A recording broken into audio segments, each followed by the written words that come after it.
Good morning. ఈరోజు మనం పంచతంత్రం 22వ భాగంలో సుబుద్ధి దుష్టబుద్ధి కథని తెలుసుకుందాం. పూర్వం జనావతి అనేటువంటి నగరంలో ఇద్దరు వర్తకులు ఉండేవారు. ఒకటి పేరు నందిగుప్తుడు, ఇతన్ని దుష్టబుద్ధి అనేవారు. మరొకటి పేరు సుదర్శన గుప్తుడు, సుబుద్ధి అనేవారు. వీరిద్దరూ కూడా చాలా వ్యాపారం చేసి బాగా డబ్బులు సంపాదించుకుంటూ ఉండేవారు. ఒకానొక సందర్భంలో అవంతి నగరానికి వెళ్ళి వ్యాపారం చేసి బాగా డబ్బు సంపాదించి వచ్చేవారు. జనావతికి తిరిగి వచ్చేటప్పుడు ఒక అరగంటలో ఊరికి చేరుతామనగా సుబుద్ధితో దుష్టబుద్ధి ఈ విధంగా అన్నాడు. ఇతర నగరాల్లో వ్యాపారం చేసి మనం బాగా డబ్బు సంపాదించున్నాం కదా, ఈ సంగతి ఊర్లో అందరికీ తెలుసు కదా. ఇప్పుడు అవంతి నగరం వెళ్ళొస్తున్నాం అంటే ఇంకా బాగా సంపాదించుకుంటున్నాం అనుకుంటారు కదా జనం. అయితే వారు అలా అనుకోవడం మన ఇద్దరికీ కూడా అంత మంచిది కాదు. ఎందుకంటే మన ఇళ్ళ మీద దొంగలు పడి దోచుకునే అవకాశం ఉంది, మన దగ్గర డబ్బులు ఎక్కువ ఉన్నాయని.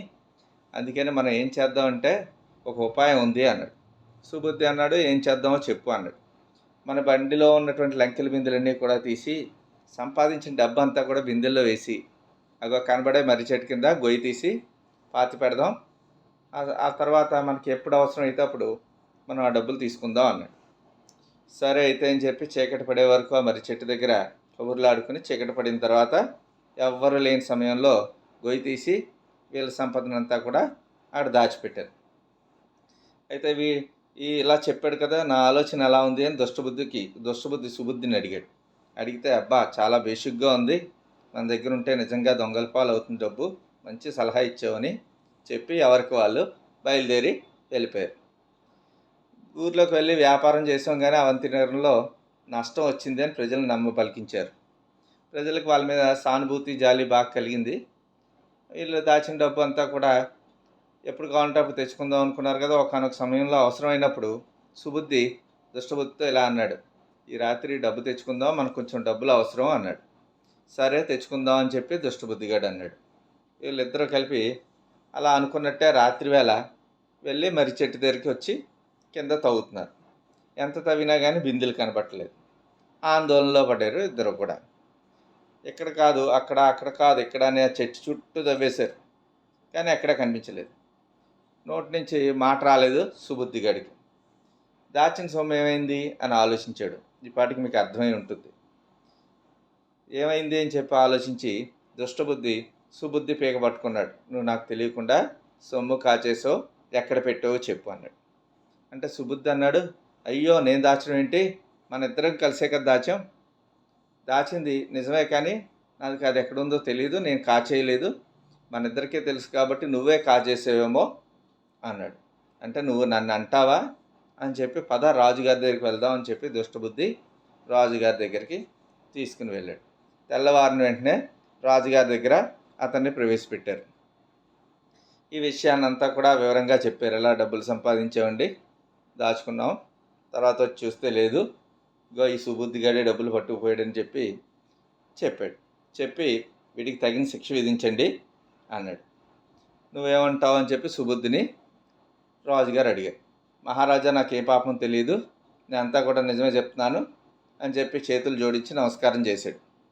మహారాజు చూస్తుంటే సుబుద్ధి దొంగలించినట్లుగా లేదు, కానీ డబ్బు ఏమైపోయింది అని ఆలోచించడం మొదలుపెట్టి రాజుగారు, బాబు నువ్వు సుబుద్ధి డబ్బులు కాజేసావని నాకు నీ దగ్గర ఏమైనా సాక్ష్యం ఉందా అని అడిగాడు.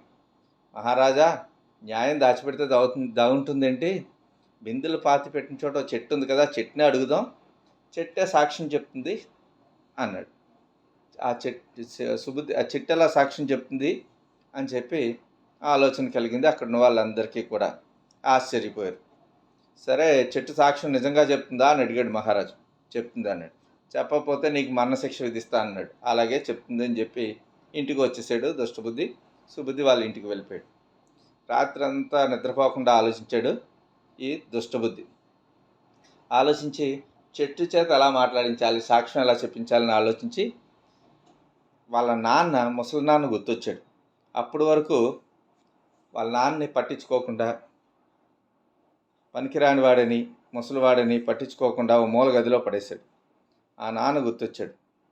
అప్పుడు నాన్న దగ్గరికి పరుగులు తీసి, ఈరోజు జరిగిన విషయం అంతా కూడా మహారాజు గారి దగ్గరికి ఎలా వెళ్ళాం, నువ్వు గాన నాకు చిన్న సాయం చేసినట్లయితే మనం ఈ కష్టం నుంచి బయటపడిపోతాం.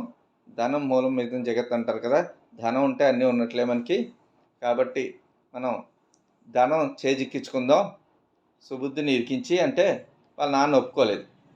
ఒప్పుకోకపోయినా సరే అతి బలవంతంగా ఏం చేశాడంటే తీసుకుని వెళ్ళి భుజం మీద పట్టుకుని తీసుకుని వెళ్ళి ఆ చెట్టుకి మనిషి పట్టేంత త్వర ఉంటే ఆ త్వరలో బయటకు కనిపించకుండా ఉంటే అందులో కూర్చోబెట్టడానికి ప్లాన్ చేశాడనమాట. అయితే రాజు వచ్చిన వెంటనే నువ్వు మాత్రం ఇచ్చిన ధనం సుబుద్ధే ఇక్కడ పెట్టిన ధనం అంతా కూడా సుబుద్ధే కాచేశాడు, దుష్టబుద్ధికి ఏమీ తెలియదని చెప్పలేదనుకో నేను చంపేస్తానని బెదిరించాడు. అయితే తెల్లవారింది. మంత్రులు, సామంతులు, సేవకులు అందరూ కూడా మరి చెట్టు దగ్గరికి వచ్చారు. ఊరి జనంతో కూడా చెట్టు మాట్లాడుతుందట, వింత చూద్దామని చెప్పి ఎగబడారు. గుంపులుగా పోగయ్యారు. ఆఖరికి బాధగా సుబుద్ధిగాడు రాజుగారి ముందు వంగి నమస్కారం చేస్తూ నిల్చుని భయంగా ఉన్నాడు. ఎందుకంటే శిక్ష పడుతుందేమో నేను చేయని నేరానికని. వీడు మాత్రం చాలా ధైర్యంగా ఉన్నాడు దుష్టబుద్ధి. ఎందుకంటే ఆ చెట్టు మాట్లాడుతుంది, వీడు కాదని చెప్తుంది అని చెప్పి ఉద్దేశంతో ఆ చెట్టు త్వరలో వాళ్ళ నాన్నని కూర్చోబెట్టాడు కాబట్టి ధైర్యంగా ఉన్నాడు. అయితే మహారాజు వాళ్ళందరూ వచ్చిన తర్వాత దుష్టబుద్ధిగాడు అడగండి మహారాజా, చెట్టుని సాక్ష్యం చెప్పమనండి, ముందు చెట్టుకి జరిగిందంతా చెప్పండి అన్నాడు. అంటే మహారాజు అక్కర్లేదు మహారాజా, చెట్టుకి జరిగిందంతా చెప్పండి అని మహారాజు అన్నాడు. అంటే అక్కర్లేదు మహారాజా, టూకీగా చెప్తే చాలు అని చెప్పి దుష్టబుద్ధి ఇలా జరిగి ఇక్కడ చెట్టు కింద డబ్బులు పెట్టాం కదా, ఆ డబ్బులు ఎవరు పట్టుకెళ్ళారు అని చెప్పి టూకీగా విషయం చెప్పి అడిగాడు. ఇప్పుడు అడగండి మహారాజా అన్నాడు. అప్పుడు ఆ ఇద్దరు మిత్రులు కూడా అక్కడే ఉన్నారు. ఇక్కడ వీళ్ళిద్దరూ కూడా డబ్బు పెట్టారా లేదా అంటే సమాధానం చెప్పలేదు. చెట్టు ఆకులు గలగలలాడాయి. సమాధానం చెప్పకపోతే చెట్టు తల్లి నిజం చెప్పు అని మహారాజు అడిగాడు. చెట్టు కింద వీళ్ళిద్దరు పెట్టిన డబ్బుల్లో ఈ డబ్బును ఎవరు కాజేశారో చెప్పు అని చెప్పి అనేటప్పటికీ మహారాజు అడిగితే చెప్పలేదు.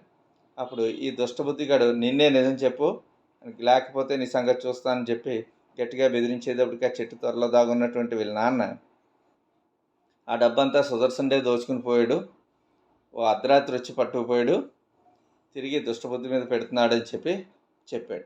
అది విన్నటువంటి మాటకి మంత్రులు, సామంతరాజులు, సేవకులు అందరూ కూడా వచ్చి ఆశ్చర్యపోయి చెట్టే మాట్లాడిందని చెప్పి వింతపడి సుబుద్ధికి శిక్ష విధించబోయారు. అప్పుడు సుబుద్ధి మహారాజు గారి కాలుమే పడి, మహారాజా నాకు ఒక్క అవకాశం ఇవ్వండి, నేను నిర్దోషం చెప్పి ప్రూవ్ చేసుకోవడానికి ఈ చెట్టు సంగతి నేను చెప్తాను, నాకెందుకో ఇదంతా కూడా ఒక నాటకం అనిపిస్తుంది అన్నాడు. ఈ సుబుద్ధికి ఒక అవకాశం ఇవ్వాలని చెప్పి మహారాజు గారు సరేలే చూడైతే ఒక అవకాశం ఇస్తున్నాను అని చెప్పాడు. సుబుద్ధి వచ్చి చెట్టు చుట్టూ తిరిగాడు, నిశ్చితంగా పరిశీలించాడు. ఎక్కడా ఏమీ కనబట్టలేదు. చెట్టు వెనక్కి వెళ్తే ఒక తొర్ర కనిపించింది. అక్కడ చీమలు అవి పాకుతున్నాయి. ఇక్కడ మనుషులు ఉండే అవకాశం లేదు, ఎందుకంటే చీమలు అవి ఉన్నాయి కదా అని చెప్పి అనుకున్నాడు. ఎందుకైనా మంచిదని చెట్టు త్వరలో చేయి పెట్టి చూశాడు. చీమలు కుడుతున్నా సరే, పురుగులు పాకుతున్నా సరే పట్టించుకోలేదు. ఇంకా లోపలికి పెట్టి చూస్తే గట్టిగా ఏదో తగిలింది. ఇంకొంచెం లోపల పెట్టి చూస్తే ఏదో మనిషి శరీరం తగిలినట్టు తగిలింది. మహారాజా ఇక్కడ ఎవరో ఉన్నట్లున్నారు అని చెప్పి, ఎవరో మనిషి ఉన్నట్లున్నాడు అని చెప్పాడు. చెప్తే బయటికి రా, లేకపోతే కనుక రాజుగారి సోలాలకి బలైపోతావు అని చెప్పి అనేటప్పటికి ఎంతకీ బయటికి రాలేదు. లేకపోతే మహారాజు ఈ చెట్టుకి మంట పెట్టేయండి రా అని చెప్పి మంట పెట్టించాడు. ఆ వేడికి తట్టుకోలేక వెంటనే ఆ చెట్లో ఉన్నటువంటి దుష్టబుద్ధి తండ్రి బయటికి పరిగెట్టుకొని వచ్చేసాడు. అప్పుడు సేవకులందరూ కూడా అతన్ని త్వరలోంచి బయటికి లాగి, ఆల్రెడీ చీమలు కుట్టి సగం చచ్చిపోవడంతో బయటకు వచ్చిన తర్వాత ఈ మంట వేడికి చచ్చిపోయాడు. ఆ విధంగా దుష్టబుద్ధి తండ్రి చచ్చిపోయిన తర్వాత అక్కడ ఉన్న వాళ్ళందరూ కూడా చాలా బాధపడారు.